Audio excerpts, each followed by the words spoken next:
Thank you very much for the opportunity to speak here. I'm Mike Hackert from NAVAIR, and I'm going to be talking about tri-service convergence on open architectures for embedded systems. I wanted to start by thanking Jerry for the invitation to present here. When I showed up yesterday, I was a little bit worried. Hadn't presented before, and so I wanted to come and get a lay for the land, and thank you very much for the friendly invitation. And one of the things I wanted to also do with this presentation, I had asked my colleagues in the Air Force and the Army, Ben Petticourt from CERDAC Army, and Dr. Ilya Lipkin from the Air Force to come present with me because I wanted to show that we were, this was something we're committed to. I wanted to, it's like, we're asking you to do something, namely invest in the development of these open architectures. And as we saw in the presentation from our colleague from IHS, it's going to be a while until this VPS technology starts to show the kinds of volumes where you're starting to make money from. And so wanted to show commitment. And of course, first thing that happens is sequestration. The Air Force and Army representatives can't show up. But I was talking with Jerry a little bit and said, okay, well, how do we go about showing the commitment without the Air Force and Army there? And his first statement is, well, it'd be nice if you were in uniform. And I had this shocking moment thinking I'd forgotten to dress in the morning when I showed up. And I said, aren't I wearing the uniform of the day? So, sorry, it's a military thing. Every 6 months I get an email telling me it's time to change the uniform of the season. Jump to the summary first. Industry has been doing a great job developing standards. There are a number of standards, such as the Open VPX standards, from which we can build embedded systems from. These are the key building blocks. And there are examples besides Open VPX, such as the chassis management and communication protocols that we build up a system from. But there is some confusion on how do you put these things all together in a system in some sort of standardized way so that we can fulfill the goals of open architectures to get that modularization, the ease of transition of technology in the future, lowering the cost of developing systems. And so one of the things that we're going to be talking about, and I'm going to leave the details of SOSA to Dr. Lipkin, but we're developing this system of specifications called SOSA, which combine a number of standards and are bringing the three services together to try to make sure that when the standard is launched, you're able to you're able to find a market for the products that you're developing against it. And part of what we do, or sort of as I was describing yesterday as my role and responsibility, is to bring the end user community together so that the end user community takes and specifies the standard to pull the products that you're developing for us. It's a layered approach that we're creating, and the intent is to provide a broad range of applications, not just specific niche implementations, but something that has breadth going on into the future. And part of the reason I'm here as well is to invite you into the development process. So what I'm going to do is describe briefly what is host, what is CMOS, what is SOSA. We've heard some of this already. What are the open architecture goals, and what's different now relative to the convergence of all these three activities. So first on the list is host, which is hardware open systems technology standard. This is something that the Navy's air acquisition arm, NAVAIR, started to develop back in 2014. There's CMOS, which we heard just previously, the C4ISR and electronic warfare modular open suite of standards. It was initiated by CERDAC approximately in 2013, and more recently the SOSA standard, the Sensor Open System Architecture Standard, which was initiated by the Air Force out of Wright-Patt, with a consortium under the FACE group in 2015. It was stood up as a separate consortium in 2017. So host is one of the three pillars of NAVAIR's open architecture approach. So at the top of it, we have this thing called functional analysis for strategic reuse. One of the things we know from system development is if you start off with a high-level capability and start to do your functional analysis down into the specific hardware that you're going to create to fulfill that capability, you can do your analysis a number of different ways so that you end up with multiple specific implementations. Case in point would be something like an application that requires a processor to run on, and you do your analysis and create multiple different incarnations of computers, all of which don't look anything like the single board computers that industry has as COTS nowadays. So the intent of this program was to help the acquisition community inside the government figure out how to do the analysis process to create the modularization so you could get reuse. We then had two different programs. First one was initiated, I think it was around 2009, 2010, this FACE initiative for software, because we understood that one of the biggest things that was hurting our head from a cost perspective was the cost of software. A lot of our software on our platform nowadays are what we refer to as spaghetti-coded software that's tied into the hardware.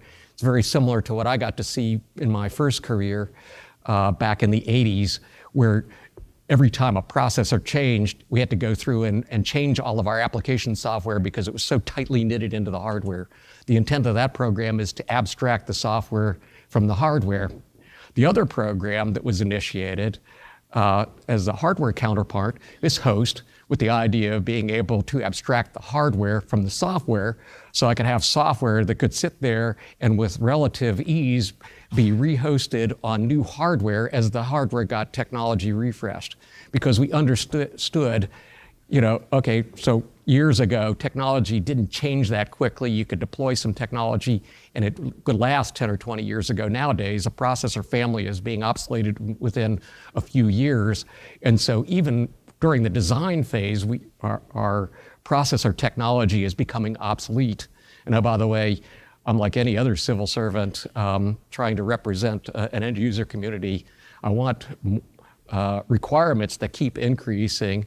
I want schedules that keep getting shorter, and I got costs, or get the money keeps decreasing to be able to get that capability.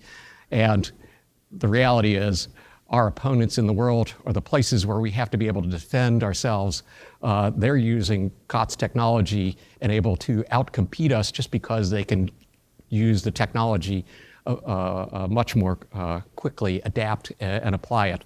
And so we have goals to create, from the hardware perspective, to create a hardware technical reference framework for embedded computing, improve affordability, which enables reuse, increase economies of scale, enable effective and timely technology refresh, aka this abstract the hardware from the software, and effectively be able to pre-plan technology refreshes even before potentially the acquisition or the equipment is fielded. Our colleague from IHS was showing the numbers for OpenVPX and VME, and they didn't surprise me at all, considering how long of a time scale our acquisition cycle is. The things we're developing today aren't going to get fielded for at least 5 years, if not 10 or 20 years, in cases of more complicated systems that take a long time to be able to put into the warfighter, into the warfighter's hands. And so we have to be anticipating the technology refreshes even as the technology is being developed. And oh, by the way, we'd also like to be able to transition the technology out into the hands of the warfighter much more quickly than we do nowadays. Part of the way we'll get there is by using these module interfaces and let vendors, the vendor community, by knowing what the interfaces are, they can be working on the next generation technology to be prepared for when we're ready to upgrade to the next increment in technology. Now, HOST was initially focused on airborne mission processing, and I was just in a conversation last night, and I had to talk to one of my colleagues and said, no, the HOST intent was never to just be hosts or mission computing specific. Okay, the NAVAIR program that I have as a customer when I go home is mission computing, but the biggest user right now of the HOST standard, if you look at it, it's a lot more than just a mission computer. It does a lot more things on top of that, which start looking like the sensor system that SOSA is talking about. So what host does is it creates an interchangeability standard for at the module level, defines hardware interfaces. It creates generic module requirements, such as I can create a single board computer, switch card, power supply, or whatever payload. And it is silent on specific functional requirements. It establishes interoperability through a layered approach, which adds requirements for programmable logic. The reason I interject that is part of what we're working on this week at the SOSA committee is to be able to achieve part of the vision that myself and my counterpart at the Army had when we first met, which was to be able to create hardware requirements such as what the host standard was intended to fulfill for something like a single board computer, so that I could take and order a single board computer and put it into my mission computer or my whatever and have it fulfill whatever needs I needed by adding programmable logic, integration logic on top of that. And he could buy that same hardware and have that hardware capable of having firmware and logic added on to it as part of its integration to be able to run Victory and CMOS or whatever specific application he wants to have. And so that's the current discussions that are going to be going on this week, is figuring out how do we standardize that integration process enough so that we can get common hardware. And what it effectively does is it allows for interchangeable components across systems using common reconfigurable logic such as FPGAs. So the vision for host, we know where our systems are going to get deployed on aircraft. I look at the inventory of the aircraft that various programs of NAVAIR supports, and they last for tens of years. And we want to be able to support this fact that we're going to put a box on an aircraft and it's going to be there for 10 to 50 years, whatever the life of the air vehicle is. And we want to be able to be dealing with technology refreshes on the modules that go into the card, both to be able to mitigate or reduce our obsolescence issues. We do not want to do, as the fellow said earlier today, which was do these life of type buys and then keep and have a huge inventory of spare parts to handle supporting a module in a particular box for the 20 or whatever years of life of that aircraft. We'd like to be able to be swapping it out for the next generation technology. And part of my history is working a program at NAVAIR where in fact we put mission computers on aircraft, and whoever had the money and for the requirement to do the next technology upgrade paid for the next technology improvement and upgrade to the modules in that computer. And everybody else who had bought computers from us then were given the opportunity to do technology refresh, obsolescence mitigation, add to capability of their hardware just by getting retrograde assets from the guys who had the money and the requirement to pay for that next generation technology. And so that's part of where we're coming from. The mindset behind host is to be able to do that across more than just that particular program, but to go across services. So the way the host standard is set up is it's a three-tiered structure. At the top of it is a motherhood and apple pie, the common tenets that establishes what host is or is not. Right now we have one tier 2, which is the OpenVPX standard, based on the OpenVPX standards. We're considering other modules, and some of you have already started to have side conversations to see where you think we ought to consider investing our development time and energy in relative to another format or another application space, such as an unmanned vehicle, smaller format, or weapon systems, which makes for an interesting market. And then the third level is the tier 3 specification, which I'm especially interested in seeing to be successful, because this is where we specify the requirements for the module so that we're able to spec something like an I/O card, a single board computer, or a power supply that allows us to transfer cards, buy cards against one specification for multiple applications, and we can have those cards transferred across all those different systems. And one of the other ideas or concepts that was part of the host program that I inherited when I took it over a couple years ago was the idea of this registry. It's very similar to what is being developed for the FACE program for their apps, or their software applications, is to be able to allow there to be a registry where people who are building embedded systems can go and say, oh yeah, here are all the different modules that I might be able to utilize in my embedded system to build up a system so I don't have to go back and build create a specialized module.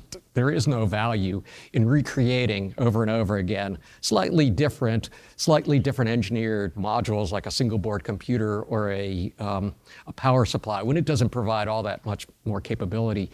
Where I think a number of you have agreed with me in our side conversation is where the real value is in the innovation to provide the new capability that we would like to get into the hands of the warfighter.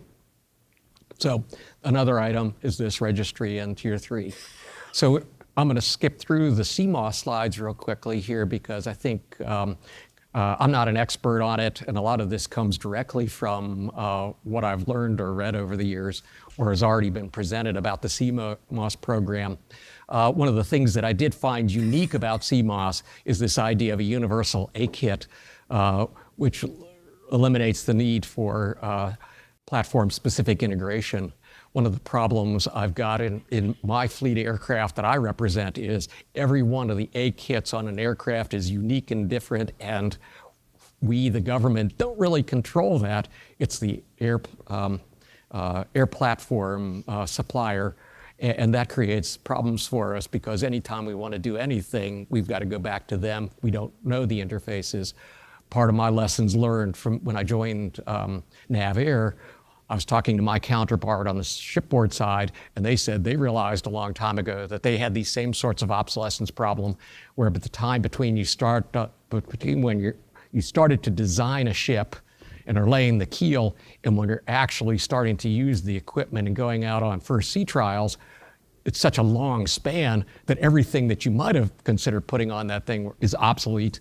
So therefore, they said, we're just going to own the network on the aircraft, on the ships, and we'll worry about the boxes, the things that connect into it as we go along to let that get changed and upgraded to add the new capability we know we're going to need in the future. So I'm glad to hear the Army has got similar concepts, and what you're hearing from me is a similar sort of story or goals and objectives as what you're going to hear from Greg Rocco, who will next talk about the CMOS program, since the representative from the Army isn't able to get here, and then Dr. Ilya Lipkin, who's going to speak about the SOSA program. He's from the Air Force. So vision slide, you've seen this already. Spoke about the A Kit and the interest in achieving the same sort of common modules that Host was talking about. The SOSA overview, talking about the C4ISR development. And so part of the perspective I've gained as I've interacted with this group is that, okay, so my own team at NAVAIR, we have our hardware group and our software group. The host team is trying to abstract hardware from software and do technology refreshes, capability increases from a hardware perspective. We have the FACE software team trying to abstract software from hardware and be able to move software applications and new capabilities quicker from a software perspective. And our perspective tends to be NAVAIR application specific, which tends to be mission computing type of environment that's we're more knowledgeable in. Then you have the Army bringing their CMOS and RF application, and then you've got the SOSA group bringing the broader application, trying to bring everybody together, sort of an umbrella of a standard, which allows modules, software modularization, modularization, software modularization, and overarching application implementation.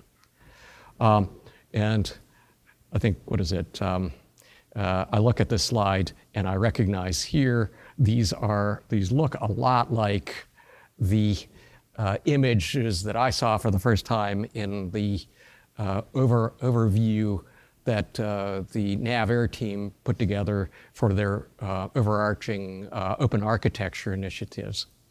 So I believe I pulled these out of some of the SOSA documents, and if you look at them, they look an awful lot like what Mr. Kendall, our previous Undersecretary for Acquisition, referred to in his Better Buying Power document a few years ago, the goals for open architectures.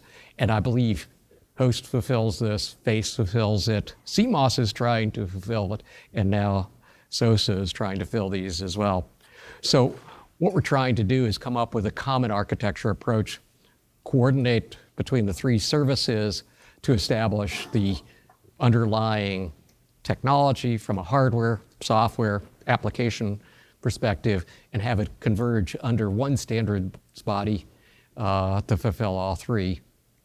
And I think on that note, I'm going to end, and if there are any questions, I'll try to answer them, and if not, then I'll hand them off to Greg Rocco, who will cover the Army's perspective and CMOS program.